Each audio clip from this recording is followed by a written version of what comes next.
ساری انسانیت کو اللہ کے ساتھ جوڑنا، ساری انسانیت کو اللہ کے ساتھ جوڑنا۔ حضرت سعد بن معاذ رضی اللہ عنہ 5 سال مسلمان رہے حضور کے ساتھ، 5 سال۔ بس جب انتقال حضور صلی اللہ علیہ وسلم کی گود میں انتقال ہوا، آپ صحابہ لینے کی کوشش کر رہے تھے، آپ دیتے نہیں تھے تاکہ آپ کے کپڑوں پہ خون نہ لگے۔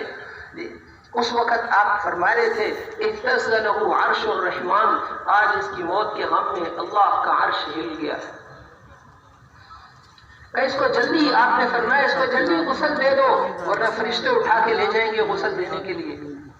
آدمی 5 سال میں اللہ کو کتنا راضی کر سکتا ہے یہ بتا کے گئے۔ آپ پنجوں کے بل چل رہے تھے کہ آج آسمانوں سے اتنے فرشتے آئے ہیں کہ پاؤں رکھنے کی بھی جگہ نہیں، پاؤں رکھنے کی بھی جگہ نہیں۔ قبر سے ان کی خوشبو آ رہی تھی، واہ مومن کی قبر کی خوشبو، واہ مومن کی قبر کی خوشبو۔ تو اس لیے میرے محترم بھائیوں اور دوستوں، کر کے یہ زندگی ایسے ہے جیسے رمضان ہوتا ہے۔ رمضان مختصر تھوڑے دن ہے، ایام معدودات، گنتی کے چند دن ہیں۔ رمضان آتا ہے، ختم ہو جاتا ہے، ایسے یہ زندگی بھی ختم ہو جائے گی۔